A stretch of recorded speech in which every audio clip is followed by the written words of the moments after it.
Um, you recently went to Colorado and met with your son and did some family history together.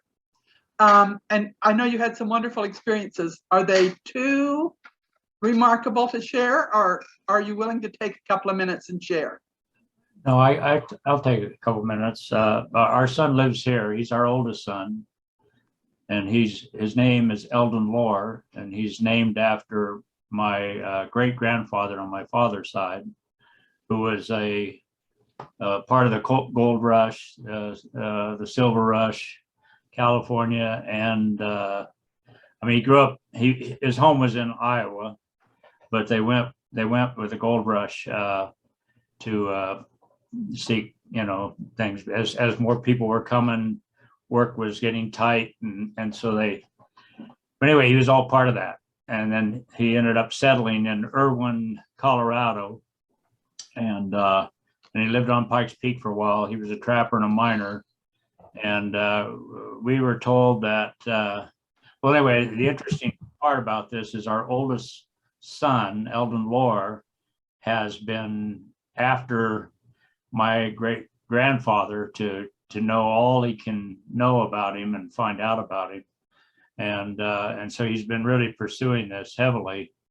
And so anyway, he planned this trip for a whole week for our family to go. That would be Jill and I and his family, his wife and 2 kids. So there were 6 of us, and he just organized the whole thing. He knew where he had to go, what he had to look for, and the family records say that Eldon Lohr, EL, I'll call him EL rather than my son, Eldon Lohr, my great grandfather, supposedly that he trapped on Pikes Peak. He was one of the early pioneers there. He owned a good part of Pikes Peak at one time. Anyway, we went out and that he had a fortune in furs of around $100,000 when he came back to Iowa. And anyway, we found out a lot of things there. But first of all, well, I mean, the main thing we found out is fortune wasn't in furs. The time he was there, fur pelts dropped from $50 a pelt down to $5. And so it would have been, and we had a local expert that knew all about mining, and he knew about trapping, and he was able to set that straight, that family record probably was not correct. And then we found out that he mined several mines, and they ended up, we've actually discovered his mine that he made his money on, and it was in manganese.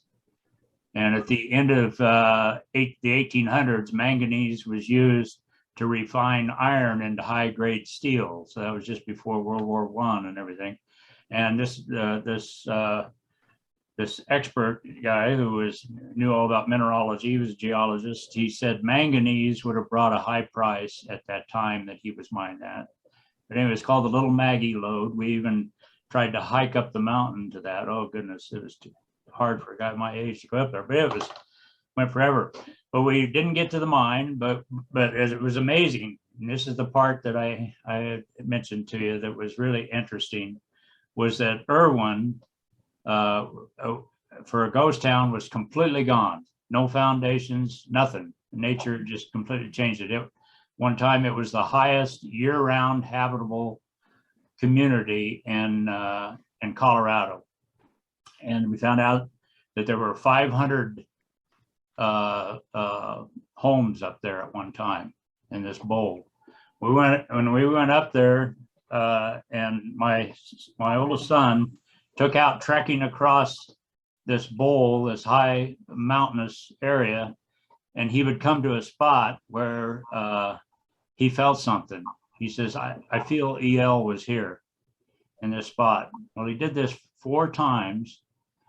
And then the last time he says, I feel something really strong there. And we found an old spring source there, and where somebody had worked, it looked like they were drawing water out of that. And but anyway, the next day we went to the county office and went through the plat books, and we had our son or our grandson, you know how good they are on computers. He was going and he found all the documents as to land purchases by EL up in Irwin, and he purchased 7 properties. And as we're going through these and identifying him, and our grandson's bringing over, you know, the sale contracts, we're taking a yellow highlight on this plat book that we printed off, and we're highlighting them. And as we're doing it, they were the very places that our son felt something the day before. And then when we got to the 4th one, it was where that the one where the spring was it, and the little note it said father, and we think that that he bought that from my great grandfather, who was going to leave him there, his son in Irwin, to mine and go back to the family farm. And it was just, you know, it talk about turning the hearts of the children to the fathers. You know, he had his heart towards his ancestor, and we didn't feel anything. We were there, we didn't feel it, but he felt the spirit. And when we saw that, we were just dumbfounded, you know, because there were 500 plots up there, and out of 500, we didn't know it went up there up the mountain, so we didn't trek up there, or maybe he would have found the other 3 properties. But the area we covered out of all those properties, which was about 400, he found those 4. He felt those 4 before we even knew. And so that was just an amazing experience we had. And then we've just had so many things that just have kept coming from our efforts, and his effort primarily, that just keeps coming to us from that trip. So anyway, it was, you know, genealogy can be fun as well as, you know what I'm saying? It was like a family activity, you know. We camped, and but we sought out our ancestors, and we've come to know them. We felt, and then we've discovered another family that was there living with him and working with him, and they separated clear back in New England, and they had came together there. And so that's another line that we're working on, and they were actually working together in that same mine, even though they were distant relatives that had parted from a common ancestor. Anyway, that's it. We got to get on with the lesson, but it was great. You know, our Heavenly Father has a lot of trouble giving us hints and clues and help with family history unless we do a little bit of family history. He can't, if we're in the middle of, and I'm not making a cut on basketball, but if we're in the middle of watching March Madness, he's not going to inspire us with the information that we need to go forward in family history. We have to at some point open up our family history. And I have found that when I give it more intense attention, that's when I get the intense help. I had kind of a minor interesting thing this week. I was visiting with my son and daughter-in-law in St. George, and we went downtown for something. And my son said, "Oh, did you know that Dad," meaning my husband's birth father, is buried in St. George? And I said, "Well, come to think of it, he must have been, because he died in St. George." And there's a whole story about how I found out that he ever lived in Utah and died in St. George. But anyway, I did know that. And he said, so one day I went to the cemetery and I tried to find his where he was buried, just out of curiosity. And I said, "Oh, I'm curious too, let's do that." And we went and we found the spot where Benny Clark is buried. There's no stone there, but we were able to tell which plot it was by who was buried on all the different sides of him. My husband has determined that that side of the family is going to have to be who researches that. He's going to research the family that he's sealed to. He's sealed to his stepfather, and he's going to research that line. But nonetheless, it was a little bit interesting to think, oh, I did have ancestors in southern Utah, and oh, they are buried here. So that was kind of a not nearly as rewarding as Rick's experience, but nonetheless, that was a little family history experience that I had this week. The topic of the lesson is something along the lines of what's next in family history. Well, what this means is when you're ready to think about family history and do something, at first you probably just do following through hints and attaching records and looking at hints, do indexing. But when you're ready to say, oh, I think I'm going to do some family history, where do you start? What do you do? So why don't 3 or 4 of you unmute and give me an answer of what you would do?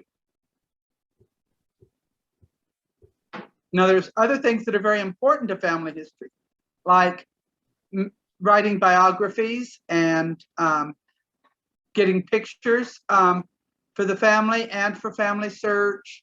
But I'm talking more about research now than recording family history. So what are some of the things that you can think of that you would do if you were starting at the beginning and doing family history? What would you do first? Would the next thing be following research suggestions that FamilySearch gives, the purple ones? That's great. I'm going to share my screen. Whoops, maybe I'm not going to share my screen. Diane, could you text Heather and ask her to enable me to share my screen? See, when I try to screen share, it says that the host has disabled it. So she probably forgot to do that when she was getting everything set up tonight. Okay, so let's in our minds look at FamilySearch under the pedigree chart, and we're going to want to kind of decide who to look at. Trevor's got the right idea that we're going to look when we choose somebody on that pedigree chart. We're going to look and see what records they're going to suggest that we do. Kind of for an example, I went to a line that I have not yet researched. I've said, oh, someday I'm going to research Joseph Van Dyke's line. So I printed out Joseph Van Dyke's pedigree chart. Do you know how to print something? So I'm gonna go back to looks like I don't have it brought up like I thought I did. But so here's my pedigree chart. Go to family tree, then the tree. Here's my pedigree chart. Now, another way I can find it other than following through on the pedigree chart is I can go to recent. And I can find Joseph Van Dyke. Oh, that's the father, Joseph Van Dyke, not the son. I want to work on the son. So I'm going to come down here to the son and pull up his page. Now, when I look at Joseph Van Dyke, I see that there's some sources here that have not been attached. There's also, it says there's a possible missing child. Well, if I just look at that, I see that he has a child born in, according to what people have put on FamilySearch, a child born in 1811, another one 1812, another one 1813. That poor mother, 3 children in 3 years, and then not another one for 7 more years. So it's saying it's possible that there's another child there. It's also possible that children were born and died between those years. But so that is an example that is up there for me to look at. And I think that the very first thing I should do probably is look at these record hints and look at them and here is an index, typed index of St. Michael's and Zion Lutheran Church in the Diocese of Philadelphia. And when I look at that, it's going to give me, if my computer decides not to be too slow, it's going to give me a chance to look at this page that somebody has gone through all of these old marriage records and has made an index. And here is, in the year 1800, it says that at the top of the page, on September 14th, Joseph Van Dyke marries Elizabeth Edwards, and their witnesses are Jacob Lancaster and Katie Lancaster. Now, currently, I don't have any clue who those are.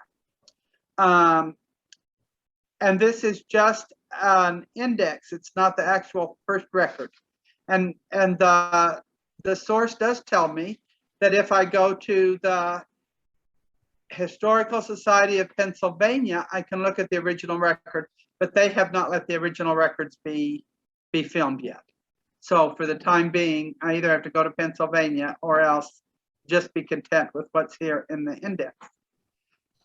Now, that index didn't tell me anything particularly new, but it did do something that is always a first step, and that is go to the research helps and see what are listed.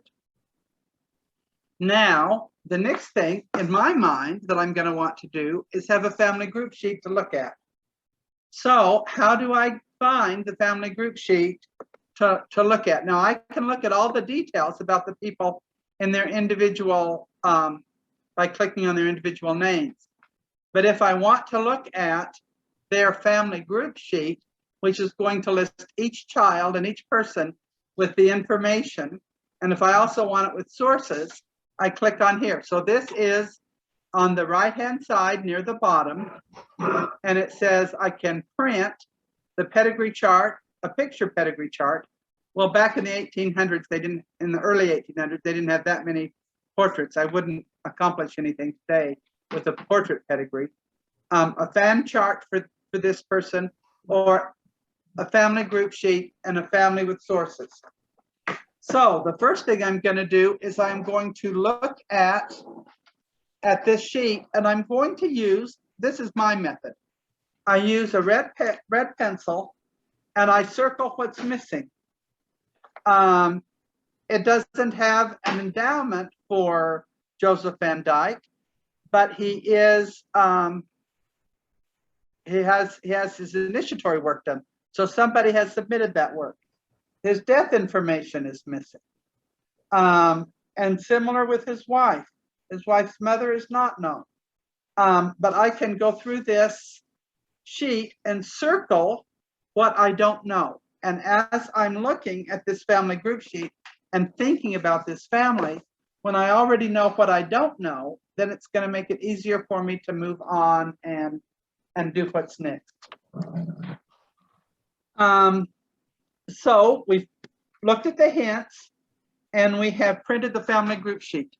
Now, what do you do if the family you are thinking about does not have a family group sheet on FamilySearch?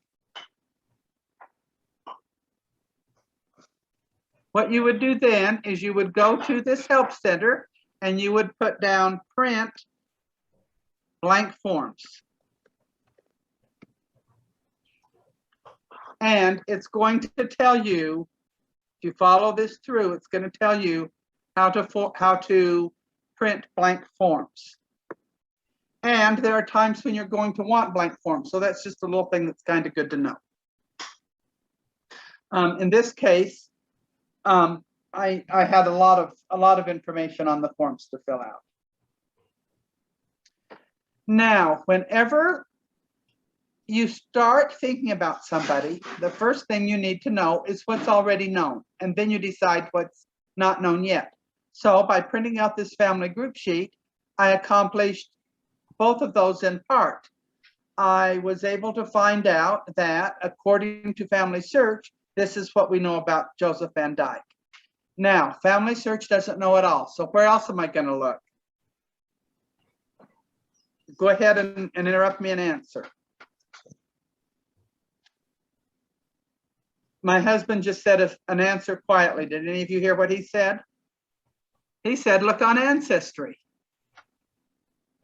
I saw Diane mouth that. Did you? Okay.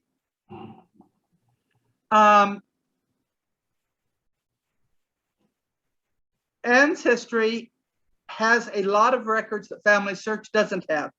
FamilySearch has a lot of records that Ancestry doesn't have, and they have a lot of the same information. However, in this particular case, if the Van Dykes got married in 1800 in Pennsylvania, the chances are that they have a lot of descendants that are not members of the church. And I think that as of right now, there are more non-members that have Ancestry accounts than have FamilySearch accounts. So I'm going to access that possibility better on Ancestry. Can you stop there and answer a question for me? Yes, I'll try. One of the things I struggle with Ancestry, and I was just doing that this afternoon. I have trouble when I get to this page or a page and it's got the little things up there that tell you whether things are. But This row right here? Yeah, say one of those, no, down in the Social Security application.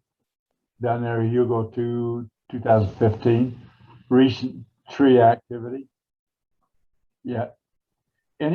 Anyway, if you click on that, it doesn't, it doesn't, how do I get to the original document? It's really easy for me on, okay, go there to the US, right there, what's happening? Oh, never mind. But What's happening at Ancestry? well, yeah, but that's irrelevant. If you go back up to where you were, where it says. I'm an example, Nancy, because usually the original documents are right there where the index item is. If they have an original document, it's usually right there. Like the census is right there. If it's a marriage record, it's right there when you find it on the index. Well, this is the very home screen. So I'm thinking that we have to go to a page about that person to see those things. So is that what you mean? I just, wherever I am in Ancestry, I just have problems finding the original document. Okay. If that's Well, good. there's two places where documents are going to be. I have a tree, and I have attached to people in my tree the documents about those people. Then if I want to just search all of the things that are the records that are available on Ancestry, instead of trees, I'm going to go to search. And I have lots of options on things I can search. And so let's back up, because you asked this question. Let's back up to somebody in my tree. So let's go to Lily Wade, because Lily Wade is the descendant of Joseph. So if I go to her profile,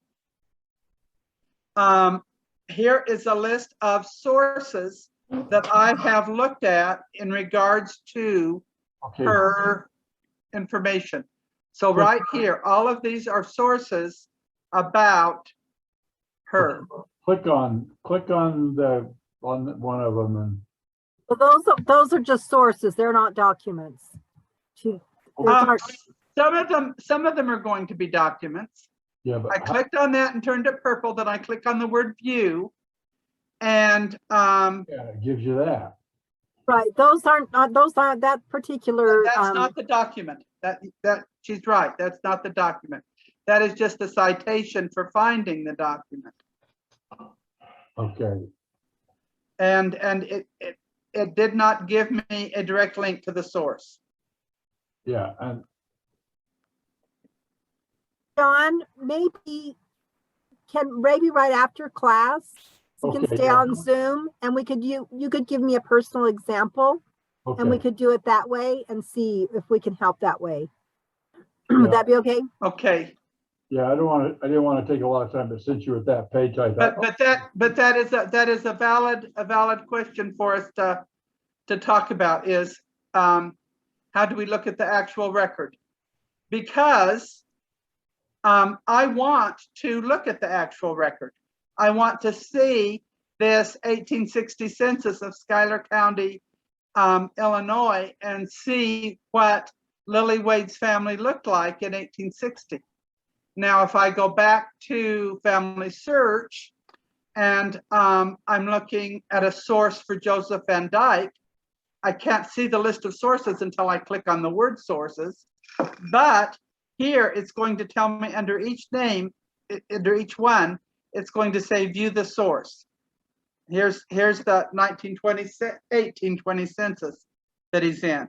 And I can click on that, and then I can click again to refine it a little bit. And then it's going to give me this page, which is their new and improved way of showing things that I don't like at all. I don't either. And we'll let it load. And after it loads, we're going to check that we want to see the image itself. Oh, and in this case, it's not showing me, it might not show me that exact page. It's going to show me the whole 1820 census of Illinois. Right. And I'm going to have to go page by page through it. But in most cases, it's going to take me directly to the page. Oh, and on Ancestry, those citations you have, that's not the norm at all. I mean, very rarely do you just see citations. Usually you have the document. You have a link to the document. That has been my experience, Diane. But then when I try to show that to John, it's the example where it doesn't hold true. Well, yeah. Yeah, I don't even know how you would do that, because I don't even see how to attach citations. Usually people have to add them there themselves. It's not like from one of the hints or something. Let's see here, you're on FamilySearch. Yes, here I went to FamilySearch. Yeah, but I don't have any problem getting to the document on FamilySearch because that takes me right to that original document. Ancestry, I'll just have to show you the way to do it, John, or maybe Nancy can right now. I think click on the hints up there, click on the hints and show him that. Oh, okay. We could accept that once the hints have been followed through, they might not be there. So here are the hints that are available for Lily Wade. And so here she is in the 1870 census. So I can either do a quick compare or I can do a review, and I can look in that census. And it's going to show me the picture of the document, so I can open up that picture of the document, and then it is going to show it to me.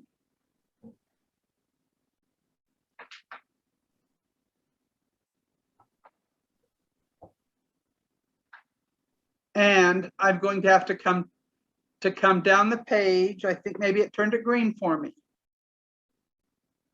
Yes, it turned it green for me. Here in the 1860 census, this is 10 years before she marries my ancestor, is her family, Lorenzo Dow Wade, and all of her siblings. Now, that's siblings from three different wives. His first wife died. He married my ancestor's mother. She died, and he married again. And the third wife raised all the children. And so there they are all listed. So that's the actual document. But that was on Ancestry. Right. And so in that case, we accessed that. Well, I guess I've got it turned off. We accessed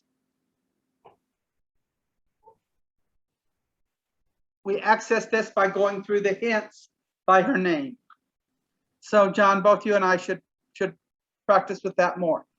As I've told you before, for years and years, I operated on the assumption that I was going to back what the church did. I was going to be loyal to the brand, and I studied New FamilySearch, and I studied FamilySearch, and I learned about FamilySearch, kind of as though Ancestry was a competitor and not worth checking. But that is an attitude that does not find the answers that we need. Since Ancestry has different records than FamilySearch, and they have been indexed by different people and arranged differently. So I am beginning to learn how to use Ancestry, but I am not the expert yet. I started with Ancestry. But I'm glad you asked, because I think questions make a better lesson than if I just tell you everything that I'm thinking about today. But sometimes then I have to take a minute and look back at my notes.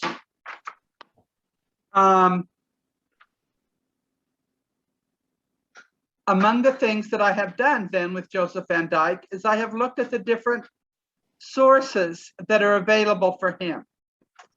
And as I do these, I am going to want to see who submitted them.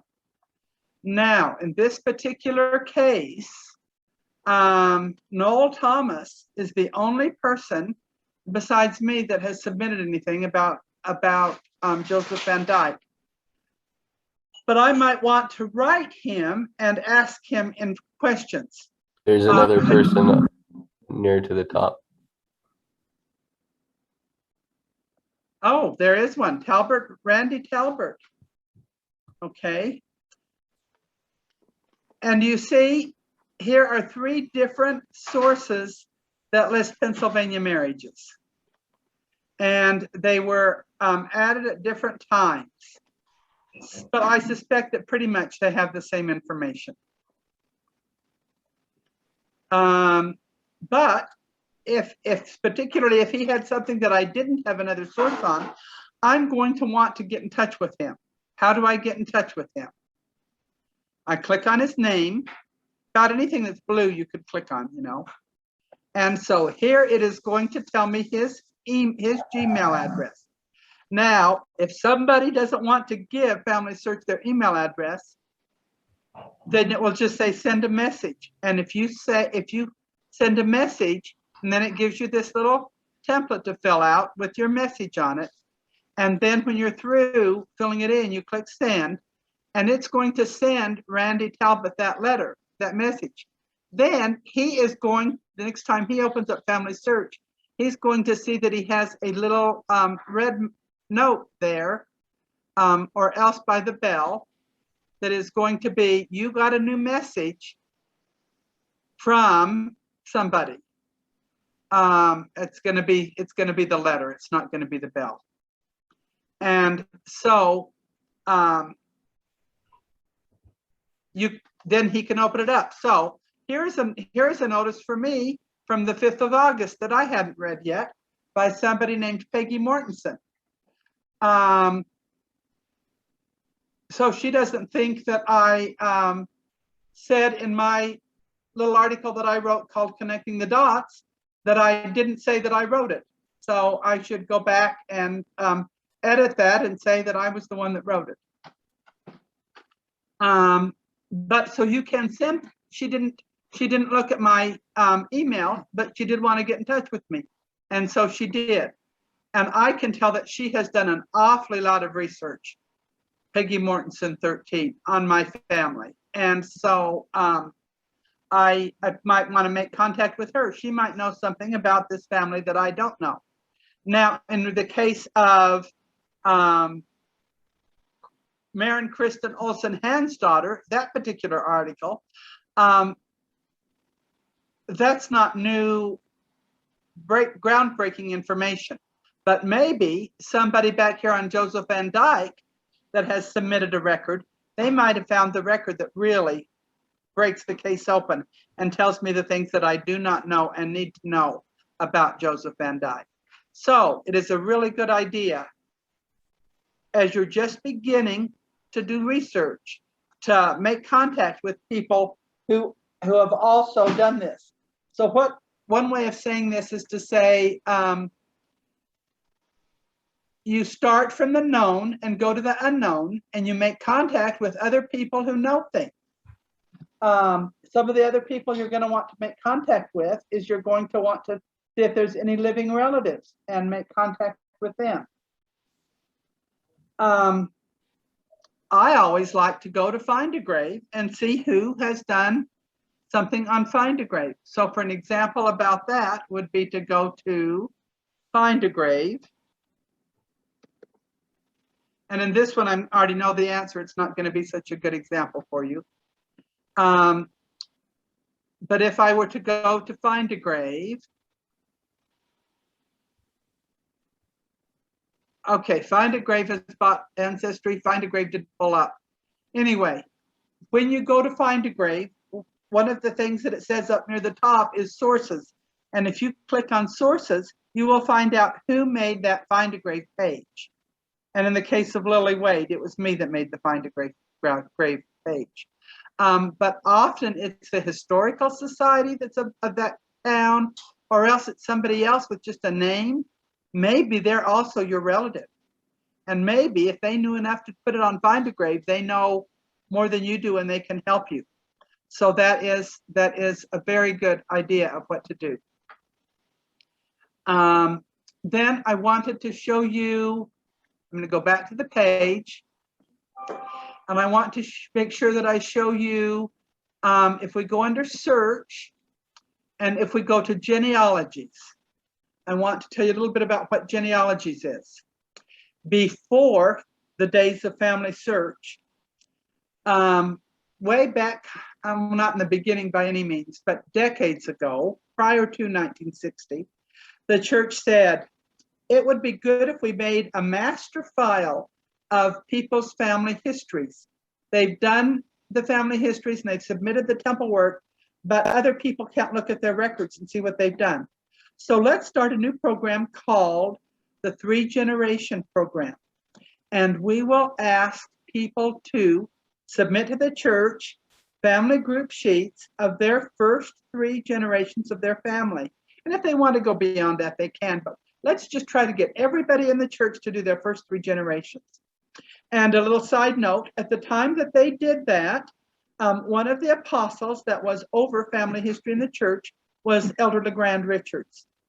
And so the church's newspaper called Church News contacted LeGrand Richards and said, the church is asking this new thing, we'd like to do an article about it. How can we illustrate this in an article?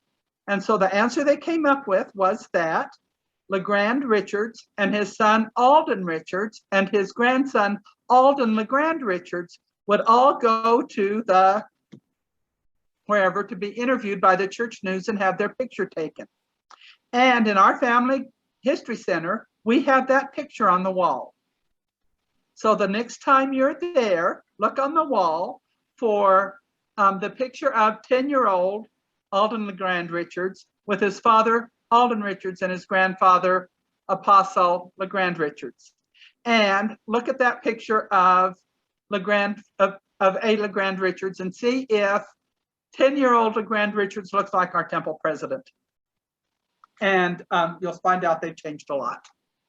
But that's a side story. Then a few years later, they asked everybody in the church to extend that to a 4th generation. And a few years later, I was at Rick's College going to school, and our home teachers came to us and said, every member of the church is supposed to submit 4 generations of your family history. Will you do it? So I wrote my mother a letter and I said, I need my 4 generations of family history. My mother sent me a nice big thick envelope with all the pedigree charts and family group sheets for 4 generations. I said, oh, this is my 4 generations. I don't even think I opened the envelope. My home teachers came and said, have you done what we challenged you to do? And I said, yes, I've done it. And I thought that I had started my family history. And little did I know. Later, the church called a similar program the Pedigree Resource File. And by then, people were doing it on the computer and sending in computer files instead. But all of these genealogies are still available. So if you had members of the church alive in the early 1900s or mid 1900s, you can fill out this template, and they've all by now been computerized, and you can find out if somebody then knew about somebody in your family that you don't know now. So that is something that you might search. Another thing to search would be the FamilySearch wiki. And that's going to give you ideas of things to search. Then another thing that I specifically think you should do is go to the FamilySearch catalog. And in this case, I'm going to want to do a search for Van Dyke family.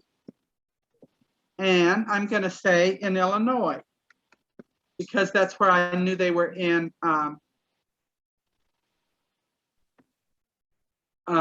the census records that showed up in the sources. I also, because of the fact that they were married in Pennsylvania, am going to want to search in Pennsylvania. And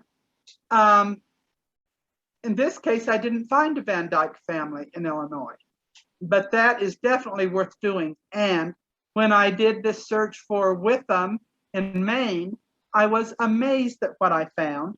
I looked at the books that were on that list, and one of those books had one page that had the answers to my Witham problems. So that is definitely something that you're going to want to do, is look in the FamilySearch catalog.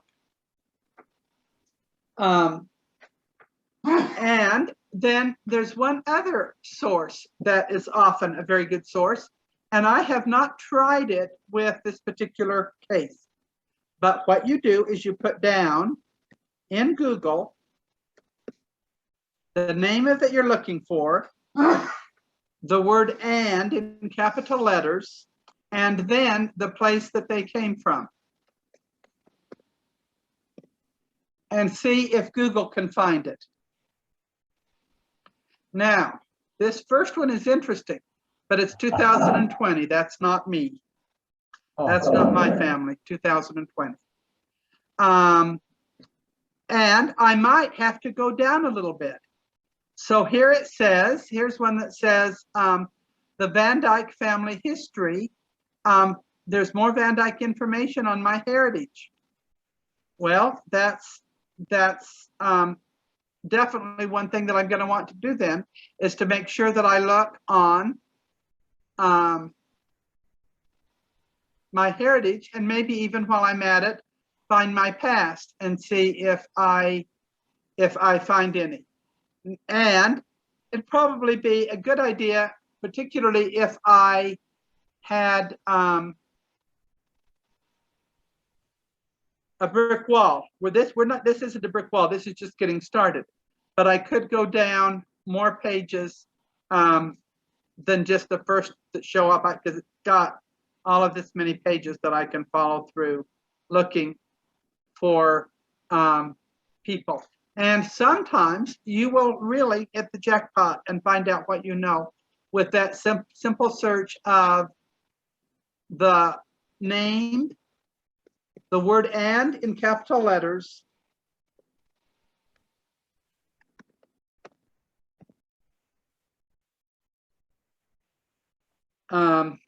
that easily. So what we have done is we have looked up what's on FamilySearch. We didn't follow through real well what's on Ancestry. So let's follow through with that a little bit better. I want to look up trees.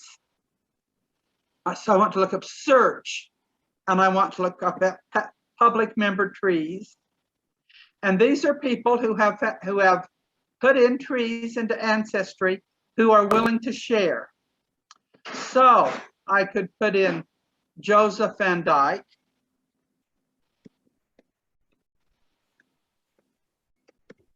And, you know, we probably would think that Van Dyke would be a 2-word last name. So it's probably worth checking both. The marriage was 1800. And you always know that when you're doing computer searches, sometimes you add more information, sometimes you add less information, and then together it kind of comes out. Would you please answer the phone in the other room? And so we found out that his wife's last name was Edwards. Charles, please, in the other room. We don't want to listen to it. And this is going to give us a list of, look at this, 175 times people have submitted information about Joseph Van Dyke on their tree in Ancestry. And so I'm going to want to look through these. Now, in this case, it has 5 records and 7 sources. That's pretty good. If it had no records and no sources, I would be less trusting of it. And now immediately the spelling is changing differently. But I'm going to want to go through those. That's one of the things that we are going to do. So we're going to look in FamilySearch. We're going to check in Ancestry and look at public member trees. We are going to ask our family members. We are going to print a family group sheet and see what's on the family group sheet. We are going to look over the different sources that are listed in the 2 different places. We're going to look in the card catalog. We're going to go to Find a Grave, and we're going to check Google. And we'll probably think of some other things. But the information that we get from those beginning things is going to be our starting information as we begin a research project. And in nearly every case, doing those is going to give us lots of clues of things to look at next. Okay, any more questions?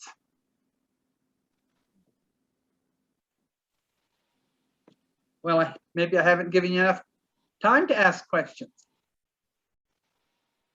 Please ask me a question. I think the next thing I need to do is stop sharing my screen. Okay.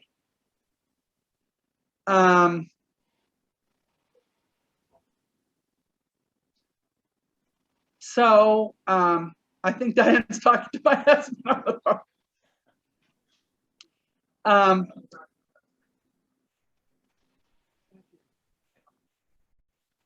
Diane, were you going to do a 5-minute lesson tonight?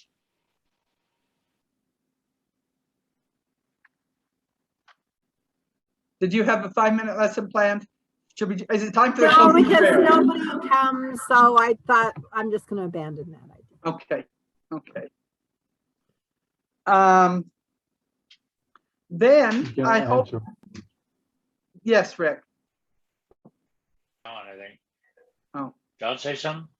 I thought you did. It's I Bob. thought somebody did. Oh, somebody. Is it you, John? Well, it's Bob, not Rick. Oh, yeah, it's confusing. Robert's my full name. Oh, and I've been calling you Rick all night. No. Well, why did I come up with that? That's my I'm sorry.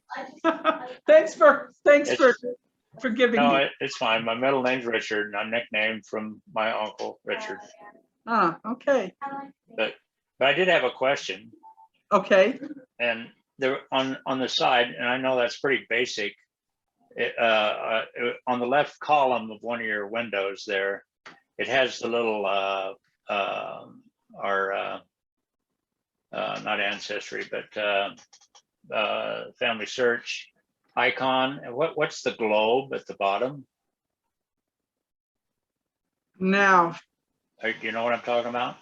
no, tell me which page. It wasn't this page. It was. I don't remember what it was. I should have asked at the time it was there, but I just didn't know.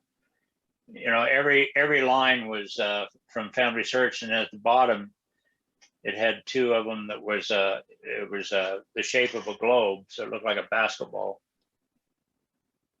But anyway, I didn't know if that was Okay. I don't know if this is it, but, and I'm going to have to open up Family Tree again to see if this is what you're talking about. So I have to find somebody recent on my tree. Anyway, I should have said something while I was there. I didn't want to interrupt you. Well, but so this is my one idea, and if this isn't the situation you're talking about. Yeah, it was like that. Okay. See on the left. See on the left. You attach a source right here, if you attach a source where the record that it came from is on Family Search. It has Right. the little Family Search tree with the square leaves. Right, If right. that source came from someplace different than Family Search, then it is going to be a world globe. Oh, okay, that's what I was Oh, wondering. So so the world globe is any source that's different than Family Search then? Right. And Okay, it's often going to be Ancestry, but not always. okay. But so see, this is going to tell me immediately, did this come from Family Search or Right. did it not? Right. So that's specific, but the other symbol could be any number of different sources that's non-Family Search. Right. So Okay. can I find an example for you? Maybe I would find one on this page. Oh, she doesn't have any sources. I thought we added a source to her this week. I Apparently thought we did. I thought it was that one. Her name was Lily or Lika, or the. Oh, okay. My grandma Lily. Okay. Yeah, yeah. I'm gonna. I'm not sure. Okay. Maybe That's okay. she's far enough down. It's gonna take me a minute to find her. That's fine. But maybe I'll look at this one and maybe she'll have one. And if not, we won't bother to keep looking. Yeah. There it is. There it is. Yeah. So now this one came from Find a Grave. Oh, okay. From the index to Find a Grave, not Find a Grave itself, but the index to Find a Grave, and Ancestry bought Find a Grave. So that's in this case it's Ancestry. Okay. In this case, it says it's one of the sources that before Family Search, that the church had before Family Search, and so it's not showing us the Family Search icon. It's showing us the globe. Right. But Okay. that That answers it, because they're wide and buried. Pioneer Overland Travel at the top for Okay. Bill Moline or whatever it is, Martinson. now then I'll just Anyway. tell you a minute about who this gal is. If you've ever watched the movie 17 Miracles, have you ever watched the movie 17 Yeah. Miracles? Yeah. Where it tells the stories, many stories from the Martin and Willie Hancock Company. Right. And there are the two little girls that find themselves The rattlesnakes. in the rattlesnakes. Oh, yeah. And so they're whispering about getting out of the bed of rattlesnakes. Well, Right. why are we whispering? Well, we don't want them to know what our plan is to get out of here. Bodil was the little Danish girl that was just learning English, that is depicted in that movie. And she traveled to Zion. Her family couldn't afford to all come at once, so they sent Bodil's sister, and then the next year they sent Bodil. Bodil died. She froze to death on the Hancock Company. And then the next year the parents came, and when they got to Zion, they found out their daughter was dead. Oh. And the mother died about 3 years later. It said that she died of a broken heart. She was so sad to discover that when they got here. Then it was really confusing to me when I went to visit the cemetery and see where the Bodil's parents were buried. Nobody was buried where you would think they would be buried by. And so I just, mostly using memories on Family Search, researched all the different people that were buried not next to where you thought they were going to be buried, and wrote a little story called Connecting the Dots. And that's the little story that Peggy Mortensen was referring to in that message that I found up here on the messages. Because it was really confusing. Why did not his first wife, why wasn't his first wife buried by him? Why was his second wife buried by somebody else, but it said Mortensen on her headstone? It said her name, wife of David Lewis, but her name is Mortensen. And it was just kind of confusing. So I researched all those answers and wrote the little story, connecting the dots, so that somebody else could figure out all those confusing things. Yeah. Anyway. Okay, I'm glad you asked that. It's if I know the answer because I figured it out, I'd rather help you than leave you without an answer like John and I were about why didn't the sources open up tonight? So, Could I just make one more comment sure.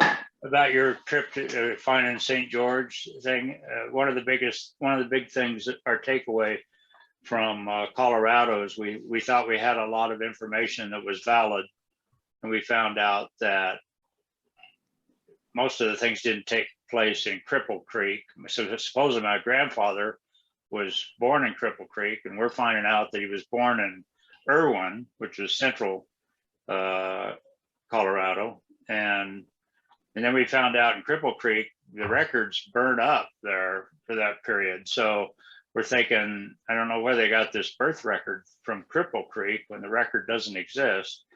So anyway, we were finding all this stuff out that, like you said, you didn't know anybody was in St. George. One of our takeaways was that we were discovering a lot of these things were true, sort of, but not, they were distorted. And we were uncovering, like you say, connecting the real dots together. So anyway, I was listening to your St. George thing, thinking, it's not, we end up finding out things that are different from what we thought. So. And that certainly happens, but does that mean we should discount every family story? No, because sometimes those stories are exactly correct. And sometimes they have enough of correct information to give us the clues that we can find the correct information. So the reason Jill wasn't down here was that her mother has only one sister that's still alive, and she's up talking to her on the phone. And so when you asked that question, I thought there's one thing that I would have done over in research. I would have spent more time with the living relatives, picking their brains for stories and stuff that now aren't available. So anyway, that's why we have memories in FamilySearch, and that's why they're so important.